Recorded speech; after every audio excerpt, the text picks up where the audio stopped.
Welcome back to part 3 of Absolutely Essential Tools. We're going to finish up our discussion today and talk about how much it's going to cost.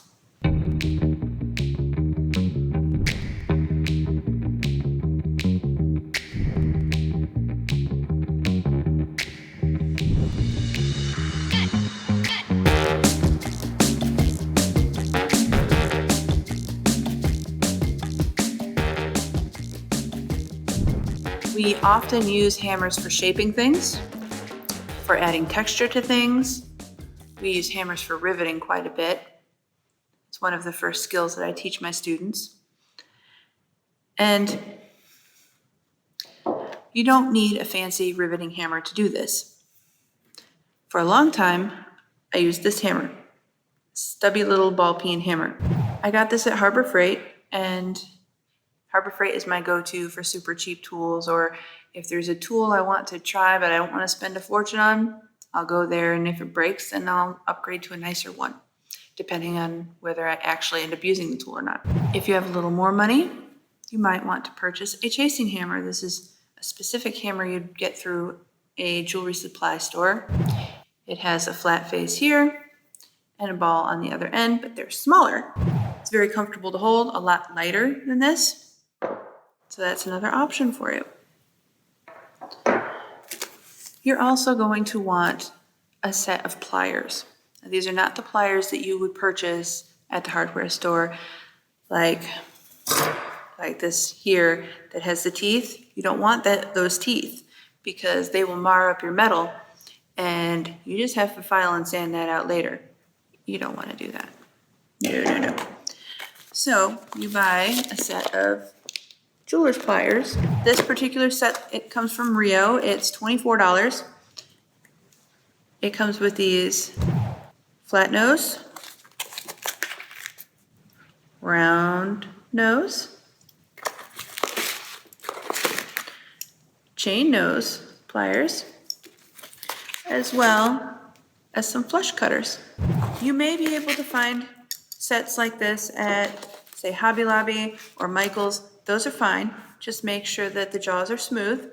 Be careful ordering these online because there are a lot of sets out there that are about half this size. So you end up with pliers that are only this tall. Those are hard to hold in your hand. So be very conscious of the size.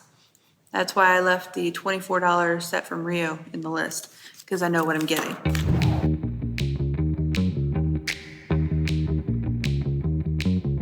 Another thing you're really going to want is either a center punch or a scribe. I often will use a scribe to mark where I want my holes to drill. If you don't mark where you are drilling your holes, your drill bit will dance all over the place and make a mess. You can get a center punch from Harbor Freight for about $3, or you can purchase a nice scribe. This one, I made myself. I forged it out of an Allen wrench, but you can get one similar to this that are pointed on both ends from Rio for, I think, $14. They're worth the money. They're handy. Use them for a lot of things.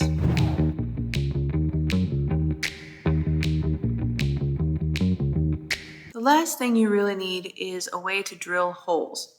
Maybe you already have a drill at home. That's great. It may not give you the control for the tiny drill bits we use, but it's a great start. The very first thing I used was a Dremel that had a flex shaft attachment, and I hung it off the handle on my kitchen cupboard so it would hang. So a Dremel would work fine. I did find a cheap rotary tool at Harbor Freight for $9.99. It came with a couple of accessories. I have no idea how well it works or for how long it will work, but you can give it a try, and then maybe later you upgrade to something else. I will be doing a video in the future about rotary tools, so keep an eye out for that.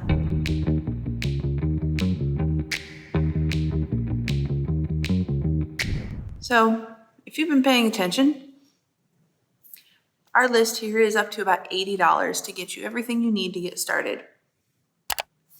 You need a saw frame, a bench pin, needle files, a half round file, a hammer, a scribe, some way to drill holes, and a set of pliers. That should get you off to a great start in your metalsmithing adventure. If you want to keep seeing more videos from me, don't forget to like, share, and subscribe.